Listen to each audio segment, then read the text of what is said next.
Here we are, and we are now going to look at our tip number 1. And this first tip is what we're going to talk about on learning how to use one oil and learning all you can about this one oil. Instead of trying to take what people say and just trying to figure out what it is that that oil is going to do for you, I have found that if I go to my books that have a lot of information in them, I learn about this particular oil that I want to look at. So what I've decided to do is to take my book, The Chemistry of Essential Oils Made Simple. This is by Dr. David Stewart. It is the chemistry of essential oils, and I love this book because it has so much information in it.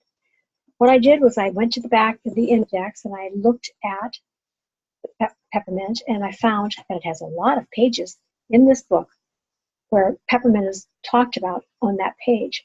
So what you do is you go to each page and you look at the information that's given on that page. You'll pick up so much information about that one particular oil.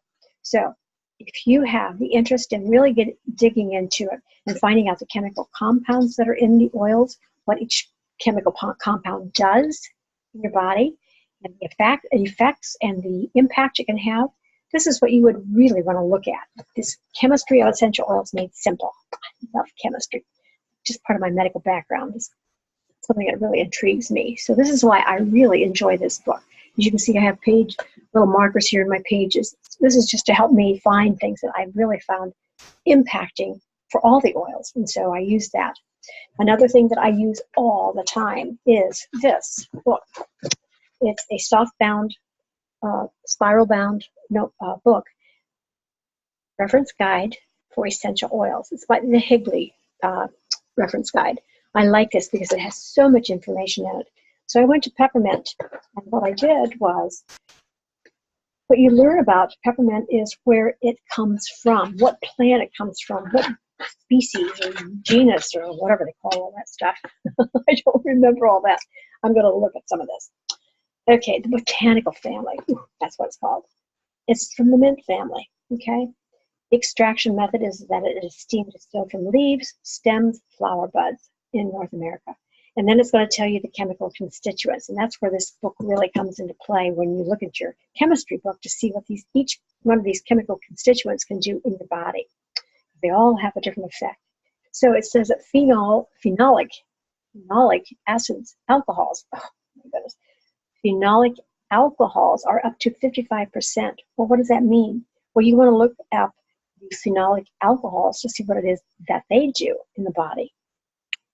Interesting to find out that sort of thing. It has a lot of ketones. Menthol is 52%. Well, you know that menthol is really high in peppermint because it is 34 to 44% menthol.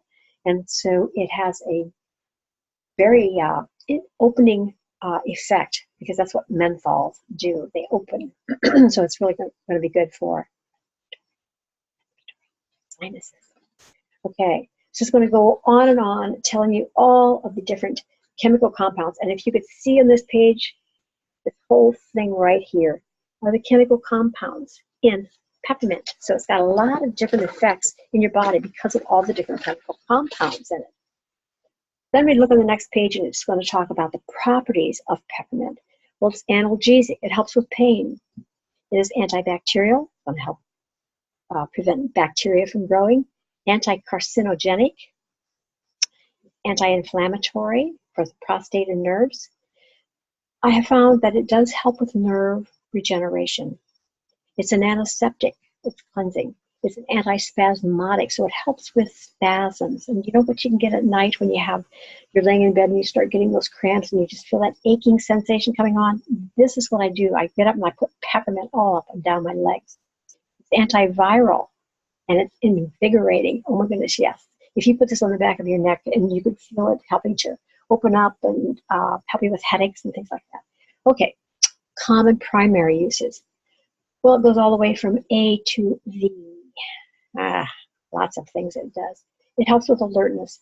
It helps with airborne allergies, skin allergies. It's antibacterial, antioxidant, asthma, autism, bad breath, brain injury, candida, carpal tunnel, chronic fatigue, cold sores, poor concentration, constipation, cooling, cramps, Crohn's disease, diarrhea, energizing, fainting, fever, flu, gas, flatulence, gastritis, headache, heartburn, heat stroke, hemorrhoids, herpes, simplex, hives, hot flashes, indigestion, irritable bowel syndrome, itching, jet lag, I need that, memory, migraine, morning sickness, motion sickness, multiple sclerosis, muscle fatigue, nausea, paralysis, colon polyps, radiation, gamma radiation, ringworm, scabies, sciatica, shock, stimulating, tennis elbow, varicose veins, and vomiting.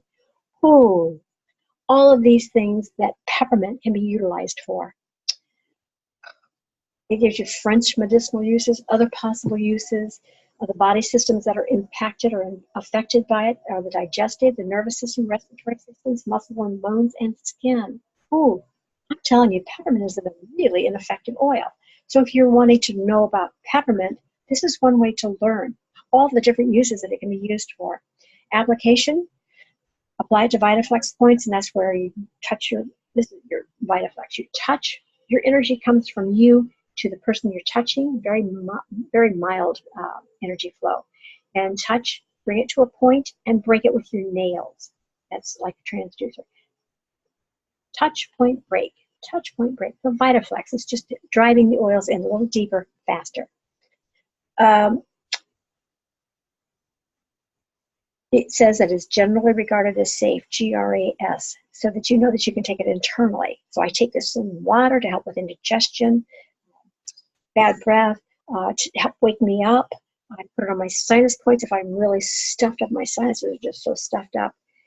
Headaches, put it on the back of your brain stem back there, that depression in the back of your head, behind your ears, very far away from your eyes, for your temple areas to help with a headache. Sometimes I put it on my head.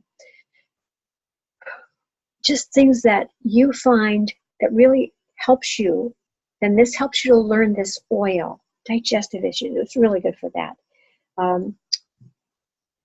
Fevers, put it on the feet. It'll pull the fever out because it's 34 to 44% menthol. It's cooling. Hot flashes. Oh my goodness, ladies.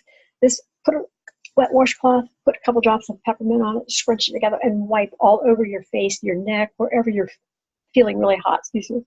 And it helps to cool you right down.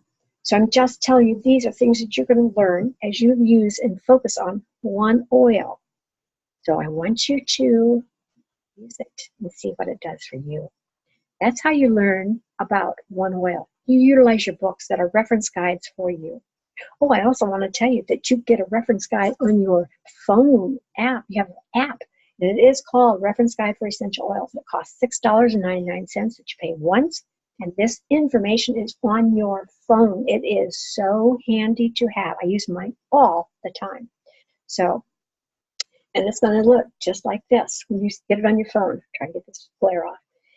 And what you do is you just look up health issues, and it'll tell you what oils you can utilize for that health issue. You can break it down and go to the single oils, and you go to the blends of oils, and it'll tell you what's in that blend, what they do. Handiest thing to have with you, I tell you.